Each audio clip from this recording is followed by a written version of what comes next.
segunda mesa. Lo que les voy a pedir, tanto a los expositores como a ustedes, si nos escuchan, es que hablen a lo posible con estos micrófonos, y si ustedes si no se escucha bien atrás, que digan, porque si no, como que no tiene sentido mucho que esté la gente acá adelante. Bueno, en esta mesa vamos a tener el gusto de poder compartirla de la Rodolfa María, que es médica oncóloga, pertenece a la Coalición Internacional Salud Sin Daño, que en este caso Argentina tiene la coordinación para América Latina. Vamos a también poder compartir con Javier Rodríguez Pardo, que pertenece al MACH, que es el Movimiento Antinuclear de Chubut, que integra la Red Nacional de Acción Ecologista, la RENACE, y la Unión de Asambleas Ciudadanas UAC Argentina. Gonzalo Basile, que es el presidente de Médicos del Mundo para el Cono Sur y coordinador nacional del Foro Social de Salud y Ambiente. Bueno, y también Juan José Noste, que es veterinario rural, él es actualmente el vicedecano de la Facultad de Veterinaria de la Universidad Nacional de Rosario. Bueno, creo que las presentaciones estarían. Vamos a empezar con María, vamos a seguir con con Juan José, Gonzalo y con Javier. Lo que sí, yo voy a ser bastante estricta con el tiempo, así que, bueno, sepan ordenar si parece. Sí, son 20 minutos para cada uno. Bueno, empezamos con María de la Rodolfo. Primero, buenas tardes a todos, gracias por la invitación. Para mí realmente es un gusto y un honor, en nombre de Salud Sin Daño, poder participar de esta jornada.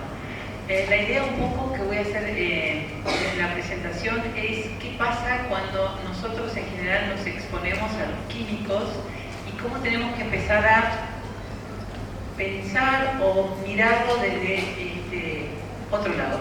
La primera, por favor. Primero tenemos que saber, digamos, que las estadísticas, o hay mucha información que demuestra que alrededor del 25% de las enfermedades están relacionadas con la exposición a contaminantes ambientales. Ese porcentaje, digamos, se incrementa todavía mucho más en los niños hasta los 14 años, llegando a ser casi el 36%. Como ustedes ven, es un porcentaje muy importante de la relación entre enfermedad y exposición a sustancias. Cuando hablamos de sustancias, en general lo que yo me refiero son las sustancias antropogénicas, o sea, las sustancias químicas que creamos nosotros los seres humanos. La próxima. Si nosotros, digamos, empezamos a ver un poco a qué número o qué cantidad son las sustancias a las que estamos expuestos, es realmente enorme, digamos. Nosotros estamos expuestos alrededor, digamos, hay en el mercado más de 80.000 sustancias químicas, de las cuales la mayoría no tiene ningún tipo de evaluación de la toxicidad, casi ninguna o ninguna tiene toxicidad sobre lo que es el impacto en la mujer, digamos, en el momento del embarazo o los primeros años de la salud del niño pequeño, digamos, o sea, en los momentos más vulnerables. Y el otro tema es que nosotros no estamos expuestos a una sola sustancia, sino que estamos expuestos a montones de sustancias en un mismo momento, a muy baja dosis, o sea, dosis muy, muy, muy pequeñas, pero en forma permanente. Si yo en este momento pudiera hacer un corte y una evaluación y sacarle sangre, una muestra de orina a todos los que estamos acá, todos nos sorprenderíamos de la cantidad de sustancias que están en nuestro organismo, muchas de las cuales decimos, pero nosotros ni siquiera estuvimos cerca de la exposición a esa determinada sustancia. Y eso pasa un poco porque la característica que tienen la mayoría de los químicos contaminantes es que son ubicuos, o sea que los encontramos en todo el planeta, y que tienen la característica también de poder transportarse grandes distancias. La próxima. Si nosotros, por ejemplo, podemos ver la lista que, digamos, que anualmente, y ahora hay muchas de las sustancias en revisión que está haciendo el Instituto de Investigación Instituto Americano de Investigación del Cáncer, para ver que son más de 900 sustancias que están, digamos, evaluadas o que están condicionadas en posibles o probables carcinogénicas. O sea que son sustancias que, si nosotros estamos expuestas a esas sustancias, muchas de las cuales tienen confirmación de ser probables carcinogénicas o un número muy grande de ser posibles carcinogénicas. Entonces, digamos, tenemos que empezar a pensar por qué nosotros, frente a sustancias que se demuestran que impactan en nuestra salud, todavía las estamos utilizando. Un poco porque el concepto que hay todavía hoy en día es que si una sustancia no demuestra un impacto en la salud, eso significa que es inocua, o sea que no produce ningún daño. Creo que eso es lo que tenemos que empezar a revertir. Un ejemplo, digamos, muy claro, que si ustedes lo buscan o ponen en el Google o buscan información en cualquier revista científica, es lo que pasó con el plomo, ¿sí? Es decir, el plomo tuvo más de 100 años, de los cuales en general fueron los pediatras los que fines del siglo pasado decían que el plomo contaminaba y enfermaba a los niños pequeños, pero obviamente las industrias, por diferentes maneras, encontró la manera de decir que esto no era así, que tenían que ser grandes exposiciones, cuando exactamente lo que sucede es todo lo contrario, digamos.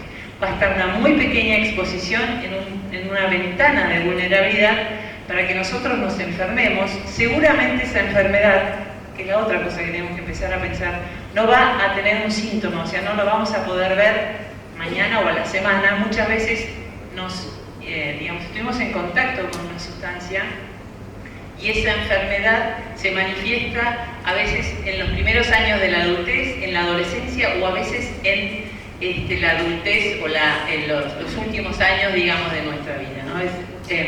Porque es muy difícil la relación exposición a un contaminante o a un químico y relación con la enfermedad. La próxima, por favor. Esto es simplemente para entender esto, digamos. Nosotros tenemos que empezar a entender que digamos, nuestras ventanas de vulnerabilidad, lo que yo les decía antes, empiezan desde etapas muy tempranas, digamos, que empiezan desde el mismo momento de la gestación, ¿sí?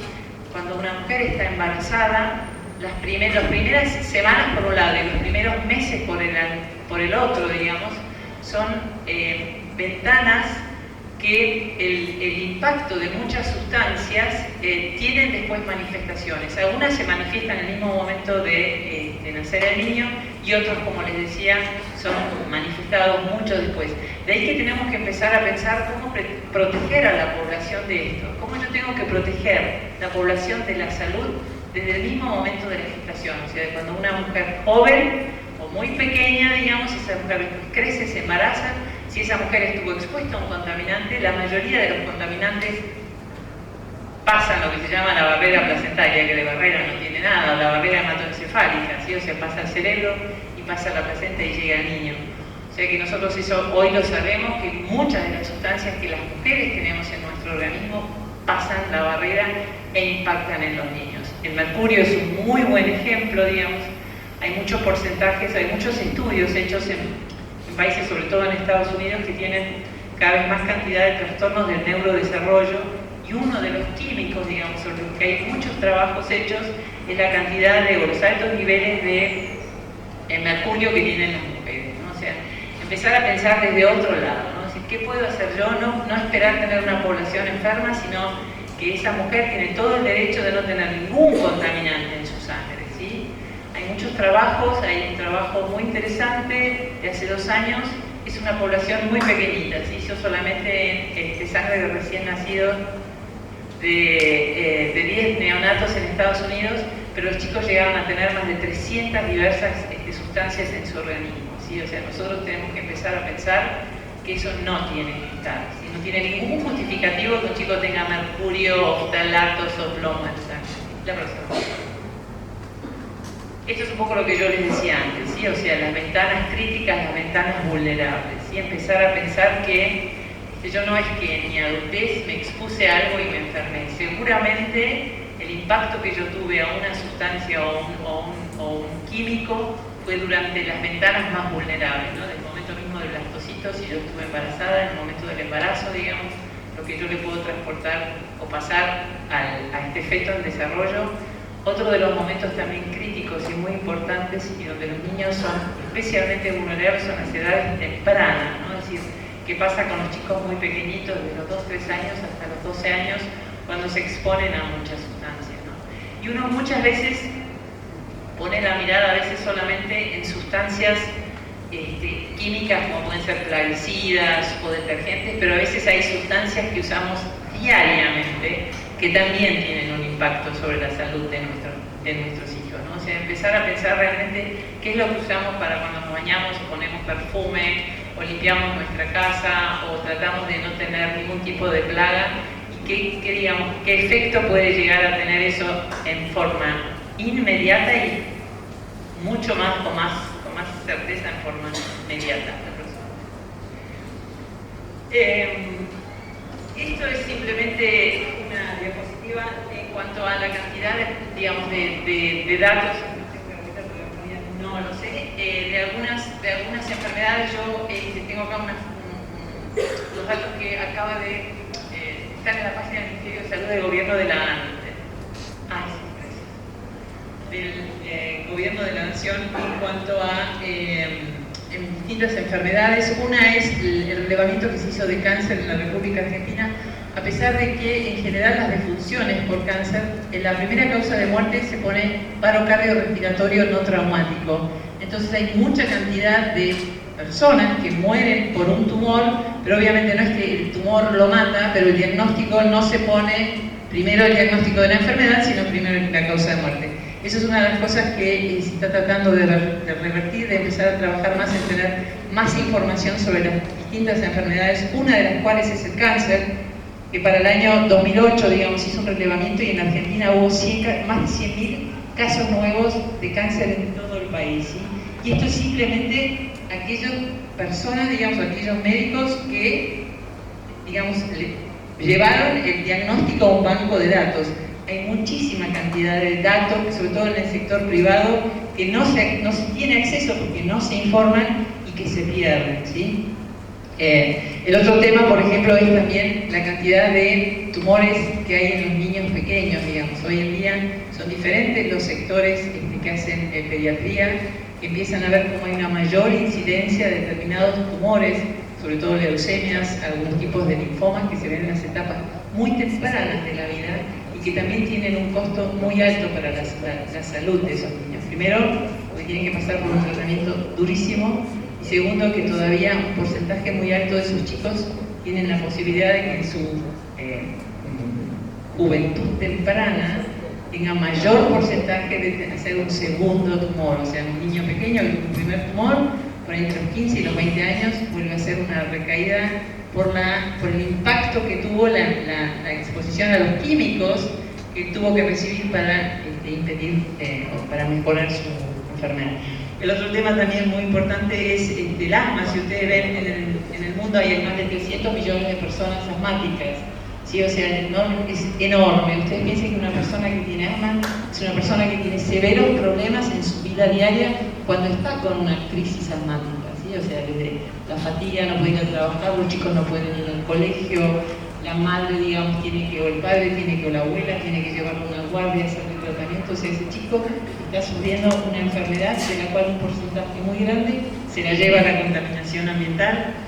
Las malformaciones congénitas es enorme, digamos. Nosotros en la mesa recién estábamos hablando, cada vez más los servicios empiezan a ver mucha cantidad de chicos malformados. Indudablemente algo está pasando. Yo creo que si empezamos a empezar a subir a la superficie esa información, vamos a poder a pensar un poquito más claro qué sucedió en esa población para que esto suceda. Bueno, diabetes y obesidad son los títulos que ahora se ponen mucho como las enfermedades crónicas. Estas dos son enfermedades que tienen una relación muy directa con la exposición a químicos, sobre todo lo que se llaman, o están en la bolsa de los químicos que se denominan disruptores hormonales o endocrinos. O sea, son sustancias químicas que impactan, digamos, sobre todo nuestro sistema endocrino, principalmente son la hormona, la glándula tiroides y el aparato genital, tanto femenino como masculino. La próxima, por favor. Bueno, cáncer ya les estuve diciendo ahora, esta es la segunda causa de muerte por enfermedad. Es una enfermedad, digamos, que tiene, en los últimos años se ha avanzado mucho para conseguir que los pacientes tengan una larga sobrevida. Muchas de las enfermedades, digamos, no tienen ningún problema, pero lo que nosotros tenemos que empezar a pensar es cómo poder hacer que esa población no se enferme. Por favor. Dentro de los químicos, yo los estuve nombrando antes, esto igual les queda para que lo puedan ver. Lo que yo decía, por ejemplo, los retardantes de llama abrumado. Por ejemplo, las sillas de los tapizados que tenemos acá en las sillas tienen este retardante. Este retardante también está dentro de la familia de los disruptores endocrinos. La próxima, por favor. Al ir terminando, yo creo que el sector salud tiene que empezar a cambiar un poco más su mirada, digamos, tener una participación mucho más activa en los trabajos de lo que son las políticas de promoción de salud y de prevención de la salud. Creo que tiene que empezar a involucrarse activamente en la búsqueda de políticas que cuiden la población. La próxima. Y esto simplemente para contarles en dos palabras donde yo estoy trabajando. Digamos, Salud Sin Daño es una coalición que tiene, digamos, en diferentes países, diferentes sectores que trabajan junto con nosotros. Toda la información que está en la página, que es www.saludsindaño.org, está a disposición para que ustedes la usen, la repliquen, las preguntas que quieran hacer también. Bienvenida por mi parte. Gracias.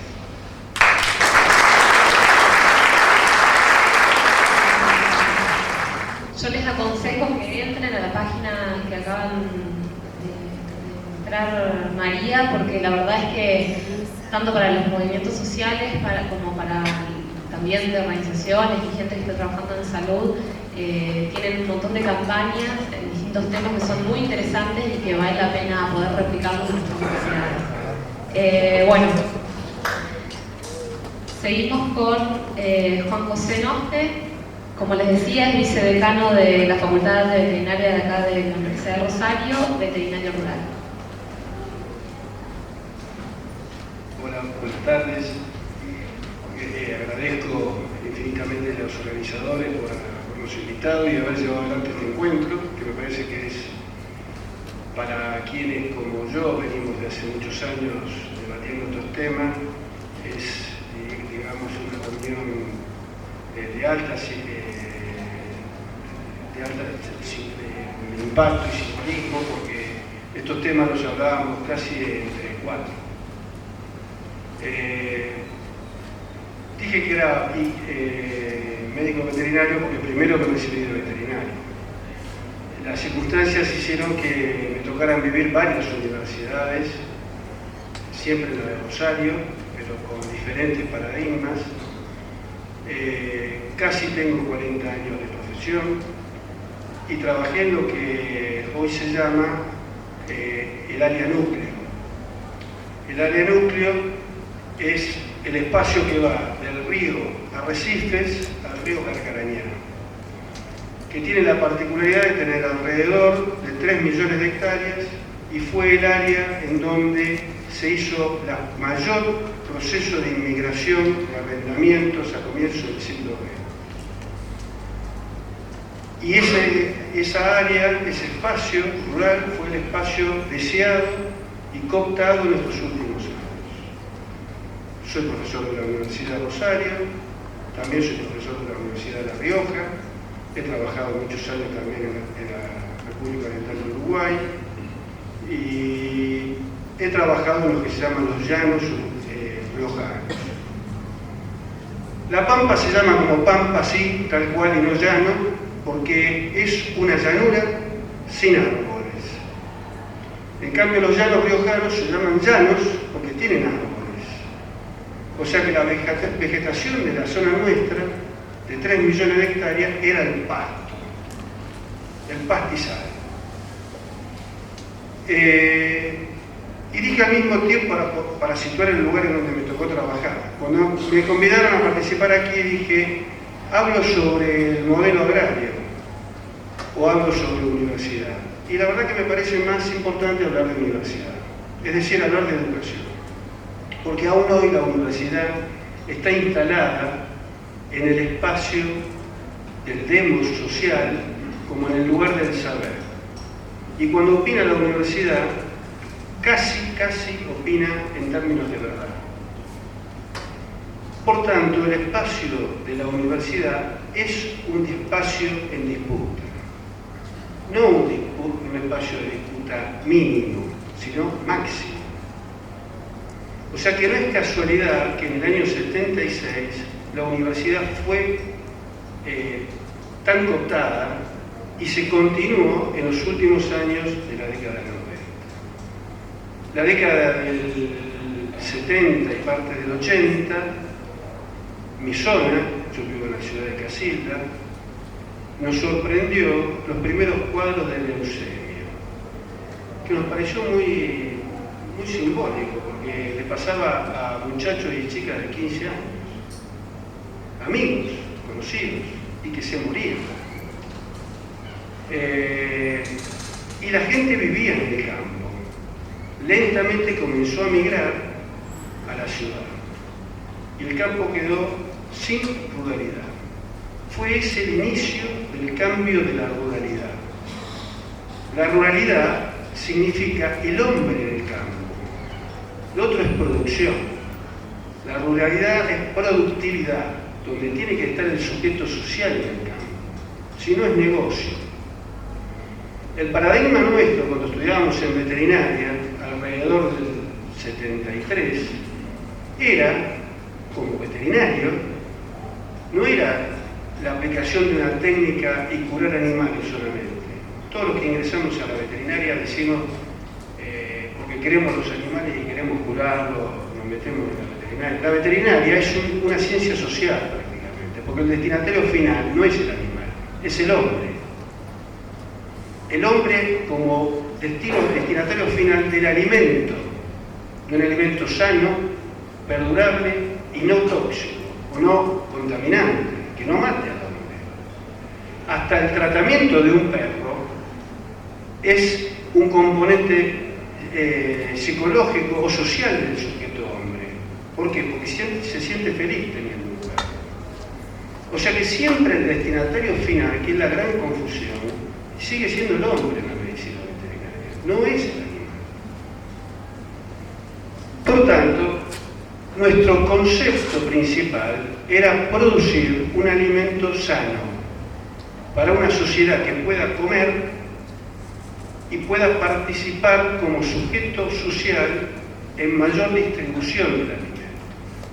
Hoy, 40 años después, las mismas ciencias agropecuarias, veterinarias y agrarias, podría opinar algo sobre la medicina, pero no es el espacio, hoy me recibió, o sea que no voy a hablar de algunos conceptos médicos, pero podríamos discutir también algunos conceptos médicos de hoy en día, pero las ciencias agropecuarias hoy son un negocio. Y el paradigma final de la universidad en esas áreas no es producir un alimento sano, es producir una opción comercial. Si no, ¿cómo podemos explicar que una agroactiva convoque a todos los estudiantes de las universidades? Se llenen de afiches, casi los artículos que estudian vienen de las empresas, no de los libros. Al menos en mi facultad se ve con mucha facilidad. Ese profundo cambio paradigmático, que yo creo que hoy más que un paradigma es un cambio dogmático en la universidad, se instala en un quinquenio que a mi juicio es clave de la década del 90. Es el quinquenio 92-97. En las ciencias agropecuarias y también en la universidad se produjo profundos cambios conceptuales del objeto de estudio y la manera del estudio. Se empezaron a transitar los caminos de transgénesis y nuevas tecnologías a partir del 92, los primeros trabajos. En el 93 no fue al azar el cambio de la Ley de Educación, de la Ley Federal de Educación, porque esos pibes iban a llegar a la universidad hoy había que preparar un cambio interpretativo de la lectura, sabiendo que ese joven tenía que interpretarle el consumo y no la lectura de otra manera, crítica. Y hoy llegó, hoy los escucho a los colegas que me dicen tenemos problemas con las clases, llega más un técnico de Monsanto que nosotros. Bueno, esas son las cuestiones que estamos discutiendo.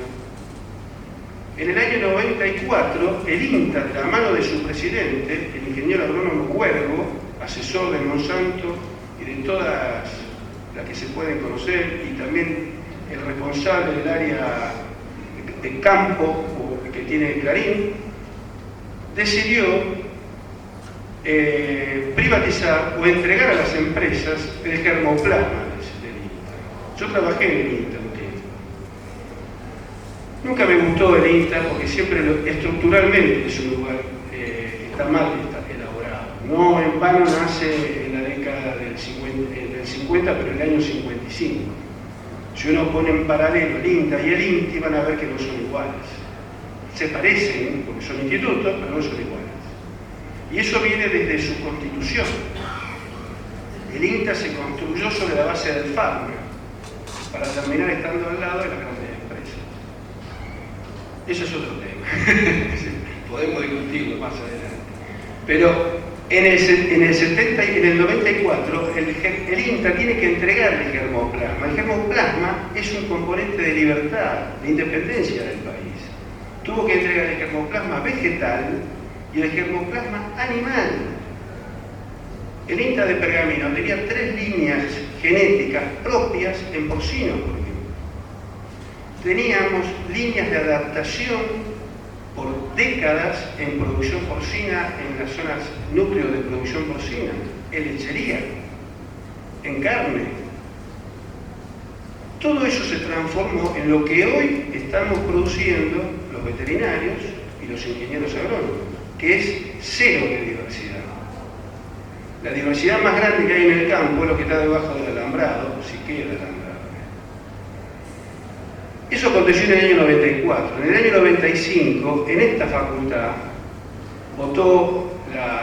vinimos a una movilización a esta facultad en contra de la Ley de Educación Superior en el año 95, una de las marchas más populares que tuvo la Universidad de Rosario, casi 10.000 docentes marchando acá, repudiando la Ley de Educación Superior. La ley de educación superior, que tanto la cuestionábamos desde el punto de vista de que había que pagar, era lo que se habilitaba, porque se hablaba de la equidad y no de la igualdad social. Lo que no se vislumbraba ahí atrás es que la universidad se abría al servicio de terceros. El concepto de servicios a terceros es lo que hizo que hoy un laboratorio multinacional pueda instalar un laboratorio justamente, o tecnología, dentro de la universidad. Y puede también decirle a los científicos nuestros qué tienen que estudiar, o qué tienen que investigar, o qué precisan ellos que certifiquen. Eso acontece en la universidad, y mucho más en las ciencias agropecuarias. No me quiero meter con medicina, aunque podría hacer algún comentario también, pero no es mi espacio. Pero sí puedo decir que Monsanto se instaló, por ejemplo, en ciencias agrarias. Las facultades de ciencias agrarias se dejaron de llamar facultades de agricultura. No sé si se dieron cuenta. No es casualidad que cambian su nombre. Hablar de agricultura incluye el componente humano, que es la cultura. La semilla se domesticó en lo que se llamó la revolución agraria, allá por lo que fue el Tigris y el Éufrates, en esa zona donde se domesticó el trigo, por ejemplo. Entonces se tomó la semilla, se la multiplicó, se cosechó, se retuvo la semilla, y el hombre se empezó a transformar de nómade en sedentario porque empezó a manejar el alimento. Bueno, hoy no maneja más el alimento. Hoy el hombre tiene que pedir